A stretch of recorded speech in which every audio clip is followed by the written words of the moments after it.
Bonjour à vous, mes fleurs. Bonjour à toutes les personnes qui vont m'écouter. Dans cette vidéo-ci, je voudrais parler aux personnes qui travaillent sur place, qui travaillent de la maison, surtout. Je voudrais bien éclipser un peu, épargner un peu les couturiers, mais non. Ils entrent dans la même catégorie. On va aussi mettre les chauffeurs à un moment donné de la discussion parce qu'ils sont intéressés, ils sont bien concernés. Mais vous savez, après le coronavirus, par exemple, les gens ont continué à travailler depuis la maison parce que durant le coronavirus, c'était une façon de protéger les personnes de la contamination. Donc, on parle du home office. Certains le font même naturel depuis des lustres, pas forcément parce que la pandémie est arrivée, mais parce que c'est leur façon de travailler. Et là, on parle surtout de ceux qui utilisent la high-tech, c'est-à-dire la technologie, l'informatique et tout ce qui va avec. Donc, naturellement, travailler de la maison a les avantages pour ces personnes. Sinon, elles ne choisiraient pas d'utiliser cette façon-là. Ça permet de gérer les enfants sans pourtant avoir recours à une nounou ou quoi que ce soit. Les deux parents peuvent se gérer. Ça permet de gérer les enfants, que ce soit chez les hommes, que ce soit chez les femmes. Ça permet de prendre des petites pauses qui ne sont pas permises ou alors qu'on ne se rende pas compte. Ça vous évite de vous lever, vous apprêter, sortir. Vous pouvez faire, vous faites, si vous avez des petits meetings, vous mettez seulement des petits shirts, des petits t-shirts, et puis c'est bon. Donc, pour des personnes qui sont vraiment, qui aiment la sédan, qui aiment s'isoler, ça les convient totalement. Il y a des personnes vraiment qui n'aiment pas sortir, ça les convient totalement. Seulement que c'est une situation qui altère très gravement la santé de la personne sur tous les plans, c'est-à-dire de la tête jusqu'aux pieds. Si on devrait commencer par la tête, je vous dirais que ça augmente le stress, l'anxiété et ça augmente, ça prédispose à la dépression. Ceci dit, ça veut dire que vous n'allez pas bien dormir. Et si vous ne dormez pas bien, votre état de stress et d'anxiété augmente. Naturellement, parce que vous ne sortez pas assez, vous ne socialisez pas assez, ça fait que vous avez, on appelle ça comment? Les hormones du bien-être ne sont pas assez sécrétées. On parle ici de l'endorphine qui est un antidouleur par excellence naturel du corps, mais aussi on parle aussi de la sérotonine et tout autre hormone du bien-être ici qui est sécrété pour le bon fonctionnement du corps. Donc, ça fait que si vous n'avez pas assez, vous n'en avez pas assez, votre stress est augmenté. Et naturellement, vous serez tout le temps nerveux, vous serez tout le temps de mauvaise humeur, surtout si vous ne dormez pas bien. C'est un peu comme une forme de cigarette. On va dire quoi? En tout cas, ça détruit la santé. Là, on parlait du cerveau, s'il fallait seulement commencer par la tête. Mais au-delà de ça, ça prédispose à tout type de maladie, l'hypertension artérielle, le diabète, la dyslipidémie, c'est-à-dire l'excès de cholestérol dans le corps. Et naturellement, si vous avez ce trio-là, vous allez à prédisposer aux maladies cardiovasculaires comme l'infarctus, l'AVC. Donc, ce qui se passe ici, le plus grave, c'est au niveau des os et des muscles. Je vous explique. Les muscles ont besoin que tu travailles, que tu les travailles, que tu les bouges de temps à autre, tout comme les os. Les os ont besoin que tu sois en mouvement. Et si tu n'es pas en mouvement, parce que tu travailles depuis la maison, et j'ai dit tout à l'heure que je voulais exclure les, les couturières et les chauffeurs, mais je ne peux pas parce qu'ils restent sur place. Oh, avant d'y arriver, avant d'arriver au muscle, parlons de l'obésité. Naturellement, quand tu restes sur place, tu as tendance à grignoter et à boire du n'importe quoi. Tu ne contrôles vraiment pas ce que tu prends. Ce sera pas, boire de l'eau sera très difficile. Donc, tu vas non seulement être soit en surpoids ou obèse. Et cette obésité-là, parce qu'il y a deux types d'obésité. Enfin, il n'y a pas deux types d'obésité, il y a plusieurs types. Il y a l'obésité qui est causée par la consistance du muscle, c'est-à-dire le poids du muscle. Quand tu montes sur la balance, on te dit que tu es en surpoids, mais parce que c'est ton muscle qui pèse et que c'est ça qu'on attendrait d'une personne. Mais il y a l'autre type d'obésité qui est causée par les graisses, carrément, le dépôt des graisses, qui est non seulement dû à la vie des sédentaires, mais aussi à tout ce que tu manges de mauvais. Donc, naturellement, ici, dans ce cas-ci, on comprend que on a cité beaucoup de problèmes, mais on va aller plus loin parce que si ce sont les grosses maladies que vous connaissez, on va aller plus en détail. Je parlais déjà des muscles et des os. Donc, les os, qu'est-ce qui se passe pendant que tu n'es pas en mouvement, tu n'es pas trop en mouvement, ça se déminéralise, ça n'a pas assez de substance. Et on parle d'ostéoporose. L'ostéoporose, sortez, sortez, je vous ai dit de sortir. L'ostéoporose, c'est quoi? C'est quand les os perdent leur substance. Et donc, naturellement, c'est très facile de se casser. Tu glisses seulement, tu peux te faire du mal. Et si on parle d'ostéoporose, ça veut dire que tu peux avoir facilement les douleurs osseuses. Et quand on parle de douleurs osseuses, les plus connues, c'est le mal de dos. La colonne vertébrale est faite de quoi? Des vertèbres. Les vertèbres sont les os. Donc, quand je vous parle d'ostéoporose dans une vidéo ou alors je vous parle des os, pensez directement à votre dos parce que c'est ça le véritable problème. C'est ça qui porte même presque tout le corps. Donc, maintenant, en ce qui concerne les muscles, si vous ne faites pas assez de mouvement, les muscles vont perdre de leur tonicité. Vous aurez les engouements, les engourdissements, vous aurez les crampes, vous aurez des picotements comme s'il y avait des aiguilles dans vos muscles. Donc, vous aurez tendance à avoir ces douleurs-là, mais surtout au niveau des jambes. J'y arrive.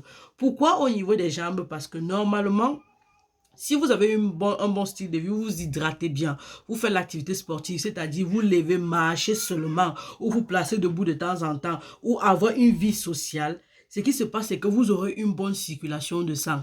Et si vous avez une bonne circulation de sang, ça veut dire que le sang arrive aux jambes et ça remonte. Mais quand vous restez sur place, il n'y a pas ce mouvement-là. Le sang arrive, ça ne remonte pas. Et donc, c'est pour ça que les maladies cardiovasculaires vont augmenter. Mais au-delà de ça, il y aura la coagulation du sang qui peut causer à la thrombose veineuse profonde et qui peut conduire à l'embolie pulmonaire ou qui peut conduire à l'AVC. Oui, ce sont des facteurs de risque. Mais plus encore important, tu peux avoir les œdèmes parce que le sang ne remonte pas normalement et tu ne t'hydrates pas assez. Et quand face à tout ça, qu'est-ce qu'on fait souvent? On part chercher le médicament. On dit, je souffre de ceci, donnez-moi ceci. Je vous rappelle qu'il y a des maladies que quand ça commence, il n'y a rien à faire, comme les maladies des articulations et des os, des muscles. La chirurgie, même dans certains cas, n'existe pas. Et même ça existe, ce n'est pas à tout âge. Et les antidouleurs, tu ne peux pas les prendre à vie. Donc, ce qu'on fait dans mes vidéos, c'est d'essayer de prévenir. Quand vous allez chez le médecin, il ne prendra pas le temps de vous expliquer tout ce que je vous explique. Parce que normalement, ce que je fais là, c'est une consultation qui devrait être payante.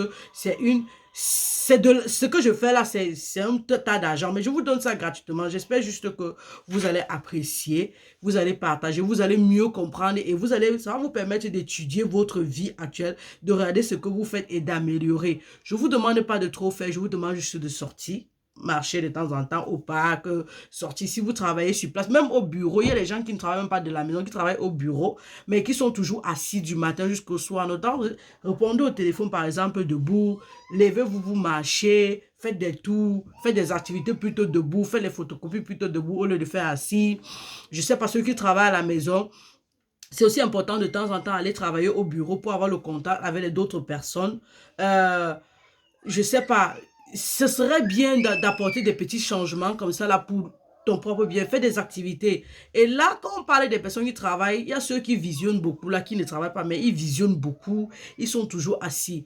Après aussi, il faut noter que la technologie a quand même changé les choses parce que de nos jours, le téléphone, les ordinateurs, c'est devenu la meilleure concentration des gens. On ne veut plus interagir avec les gens, avec les autres. Même d'ailleurs, quand tu vois les gens, ils sont tous sur le téléphone. La nouvelle génération, on n'en parlons pas. Ça veut dire que le futur, vraiment, les maladies seront tellement graves. Mais si on peut travailler, on peut agir comme je suis en train de le faire ensemble, à travers votre partage, ça va être bien, on va beaucoup aider les gens et on va apporter la solution parce qu'il y a des personnes qui souffrent, qui se demandent mais pourquoi j'ai ceci, cela, mais je ne comprends pas. Alors que ce sont des petites choses comme ça, des petits détails qui vont aider. Donc, naturellement, il y a un risque d'infection qui augmente parce que si tu es stressé, ton système immunitaire baisse naturellement. Donc, les infections ne sont pas combattues. Donc, peu importe le type d'antibiotique que tu vas prendre, chérie Coco, ou alors, je sais pas comment je t'appelais ma fleur, ça va pas résoudre le problème. Même si ça résout, ça va revenir, tu vois. Déjà, tu t'alimentes mal et tu ne sors pas te balader, tu ne fais rien. Donc, excuse-moi, tu auras de plus en plus les infections. Donc, tu vois que à travers cette petite vidéo-ci, je t'ai montré que le simple fait d'avoir une vie sédentaire, la sédentarité, hein, ça peut te causer un tas de choses. Mais que toi, tu justifies ça avec les avantages que ça t'apporte. Oh non, je gère mes enfants, ça me fait du bien, je ne pars plus au bureau, tout ça, tout ça. Mais ça fait du bien de se lever chaque matin et se laver. Et si maintenant je vais aller dans l'aspect physique, je vais te dire que ça t'empêche de bien prendre soin de toi. Et donc, ça te baisse ton estime personnelle parce que quand tu te lèves le matin, tu ne prends plus la peine de te brosser les dents, de prendre soin de tes cheveux, de prendre soin de toi parce que tu pars au bureau, parce que tu seras en contact avec les autres. Non, tu fais tout en pyjama. Rarement, tu portes même les habits que tu achètes. Rarement, tu revois ta garde-robe. Donc, rarement, tu as les idées. Et donc, naturellement, même au niveau du cerveau, le cerveau, je ne veux pas dire ton quotient intellectuel baisse, mais le cerveau fait moins d'efforts. Et donc, son pourcentage utilisé peut être même dans les 2 à 3%. Parce que tu te lèves et tu fais les mêmes choses.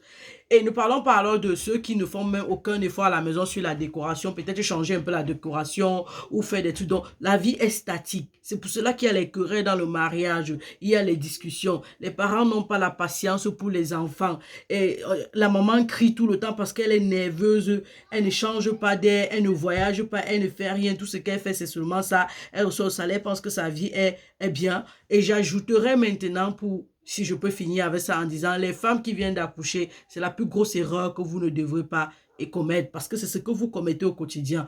Déjà, quand vous venez d'accoucher, vous souffrez déjà de la dépression postpartum dans la plupart des cas parce que vous ne dormez pas la nuit, c'est stressant, vous devez comprendre l'enfant, il y a un tas de choses, l'enfant est malade et tout ce qui va avec. Mais au-delà de tout ça, vous ajoutez encore le fait de travailler depuis la maison. Donc, et souvent, vous ne prenez même pas bien votre congé de maternité. Vous êtes c'est rapide parce qu'il faut retourner travailler, il faut chercher de l'argent et que je comprends. Mais je veux dire, aménagez votre environnement. Vous ne pouvez pas quitter de la dépression postpartum que vous-même, vous ne savez même déjà pas que vous souffrez de ça et vous entrez encore dans un cycle infernal où je travaille depuis la maison. Non, sortez, allez travailler à l'extérieur. Vous allez développer votre cerveau, vous allez avoir les idées. Et quand je parlais tout à l'heure du téléphone, on est tous concentrés sur des vidéos. On regarde les mêmes vidéos tout le temps. On va regarder les vidéos de Congo, ça, on va regarder les vidéos de ceci. Aucune vidéo qui va te stimuler. On ne lit pas les livres, on ne fait pas ceci. On ne sait pas que la nature, aller se balader au parc ou aller dans les plantations, la forêt ou des endroits comme ça va nous aider à nous sentir bien. Regardez seulement le simple fait. C'est un petit truc, non, c'est un détail, non. Je suis sûr que vous-même, vous n'avez même pas pensé à ça. Regardez ce que ça peut faire. Ça détruit tous les organes. Tous les organes, ça touche tous les organes. Surtout les organes musculo-squelettiques, ce qui regarde le squelette et le squelette et les os, les muscles et tout ça. Regardez ce que ça peut faire. Mais dites-moi en commentaire ce que vous pensez de cette vidéo aussi. Je sais que j'ai donné beaucoup d'informations, mais je suis allé un peu détailler de façon que vous puissiez comprendre. Je vous ai un peu donné des petites solutions en fonction de votre situation. Mais ce que je vous invite à faire, c'est de faire revoyez votre vie. Que ça vous invite à revoir votre vie et à faire des innovations, à changer. La vie ne peut pas être statique, statique, statique. Quelqu'un peut dire, je suis comme ça, je suis comme ça. Non, à un moment donné, il faut que tu changes. La vie, avec l'expérience de la vie, il faut que tu changes, il faut que tu fasses d'autres choses. On est d'accord? Je te fais un gros bisou. Hein? Ah, je vous fais un gros bisou à vous, mes fleurs. D'accord? Hey, family. On se voit dans une autre vidéo. Cheers. C'était la Daronne de la santé 3.0. Toto Ressa Terra et Saint-Infimia. Cheers.